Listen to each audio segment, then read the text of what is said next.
اس کے بعد اس صورت میں ایک بہت اہم مضمون ہے کہ زمانہ جاہلیت میں خواتین پر 4 قسم کے مظالم ہوا کرتے تھے، تو ان مظالم کا دفعیہ کیا گیا۔ ایک ظلم یہ ہوتا تھا کہ بعض دفعہ مرد اپنی زوجہ سے ناراض ہو کر یہ قسم اٹھا لیتا کہ میں اس کے قریب نہیں جاؤں گا اور پھر لٹکا کے چھوڑ دیتا،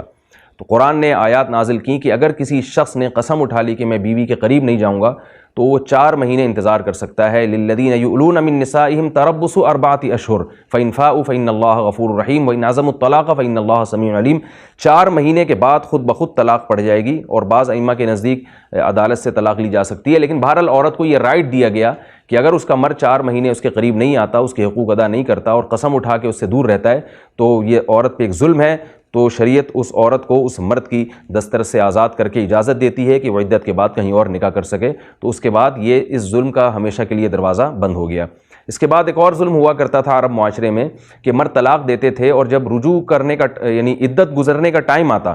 نکاح ختم ہونے والا ہوتا اور عورت کہتی اب میں اس مرد کے چنگل سے آزاد ہو کے کہیں اور شادی کر سکوں گی، تو مرد رجوع کر لیتا، پھر طلاق دیتا، پھر رجوع کر لیتا، اس طرح بار بار طلاقیں دے کے رجوع کرتا رہتا۔ تو عورت پر اس ظلم کو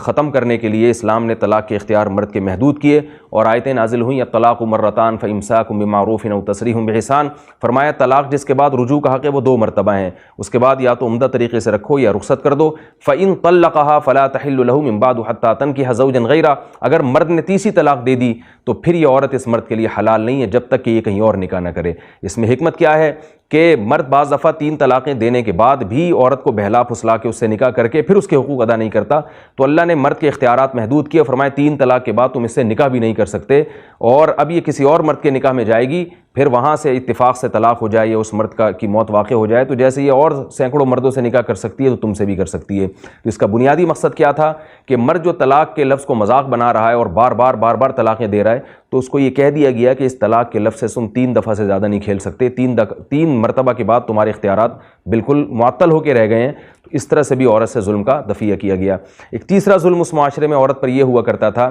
مرد جب طلاق دیتا تو جب عدت گزارنے کا وقت آتا تو مرد رجوع کرتا تھا، مگر رجوع کرنے کے سے یہ مقصد نہیں ہوتا تھا کہ اس کو بیوی بنا کے رکھوں گا، بلکہ مقصد یہ ہوتا تھا کہیں اور نکاح نہ کر پائے، یہ مقصد ہوتا تھا،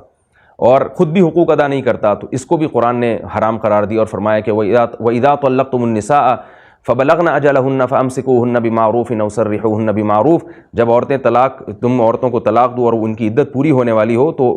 ان کو یا تو بھلے طریقے سے رکھو یا عمدہ طریقے سے رخصت کر دو۔ بھلے طریقے سے رکھنے کا کیا مقصد ہے کہ حقوق ادا کرنے کی نیت سے رکھو، اور وَلَا تُمْسِكُوهُنَّ ضِرَارًا، اس نیت سے ہرگز مت رکھو کہ تم ان پر ظلم کرو گے، اس ظلم کا دفعیہ کیا گیا۔ اور چوتھا ظلم یہ ہوا کرتا تھا کہ طلاق کے بعد عورت کو کہیں اور شادی کرنے کی اجازت نہیں دی جاتی تھی، اللہ نے اس چیز کو بھی حرام قرار دیا، فرمایا فَلَا تَعْضُلُوهُنَّ أَن يَنكِحْنَ أَزْوَاجَهُنَّ، جب عورت کی عدت پوری ہو جائے تو وہ جہاں چاہے نکاح کرے، اس کو آپ نکاح سے روک نہیں سکتے، اس کو یہ اتھارٹی دی جا رہی ہے۔ یہ 4 مظالم ہوا